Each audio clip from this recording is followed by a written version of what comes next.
আসসালামু আলাইকুম আঙ্কেল। ওয়ালাইকুম আসসালাম ওয়া রাহমাতুল্লাহ। এইগুলা কি বানাচ্ছেন? এই যে এগুলা বানাইতেছিল আইপিএস এর ট্রান্সফরমার। এগুলাতে কি করে? এগুলা হলো ডিএসপি পিওর সাইন ওয়েভের আইপিএস বানানো হয়। আপনার কাছে তো আইপিএস আছে না? হ্যাঁ, আইপিএস আছে আমার কাছে। কোনগুলা? এই যে এগুলা? হ্যাঁ, এই যেগুলা এইগুলা কি এমনি কত করে পড়ে? এগুলা 1050 ভি আছে এবং 1250 ভি আছে। যেমন এই যে এটা বানাইলাম আমি 1050 ভি একটা ট্রান্সফরমার। এটার 800 ওয়াট লোড নেব। এটা দিয়ে তুমি করতে পারবেন, 4টা ফ্যান, হ্যাঁ, ওই 5-7টা লাইট জ্বালাতে পারবো।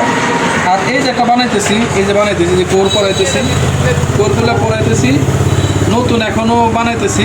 ঠিক আছে, এটা হলো 1250 বিয়ে। 1250 বিয়ে তোমার পাইবে 1000 ওয়াট। ফ্যান চলবে কোটা এটা দেয়? তাতে তুমি ফ্যান চালাতে পারবা 7 থেকে 8টা ফ্যান চালাতে পারবা। মাশাআল্লাহ। 6 থেকে 7টা লাইট জ্বালাতে পারবা। এগুলা প্রাইস কেমনে কত পড়ে? এটা প্রাইসটা তোমার এক এক সময় এক এক রূপ ধারণ করে। যেমন এই কপারের তারের দাম এক রকমের হয়ে যায়, আবার হাইব্রিডের তারের দাম অন্যরকম হয়ে যায়। সেই আলোচনা সাপেক্ষে বিক্রি করা হয়। আচ্ছা, কাস্টমার যদি ভিডিও দেখে আসে তাহলে কি ডিসকাউন্ট পাবে?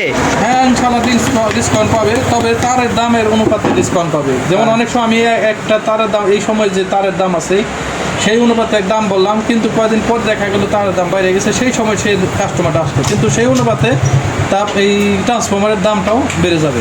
আচ্ছা, ধন্যবাদ আপনাকে, অসংখ্য ধন্যবাদ। গাইজ, যারা যারা নিতে চান অবশ্যই আপনারা চলে আসবেন।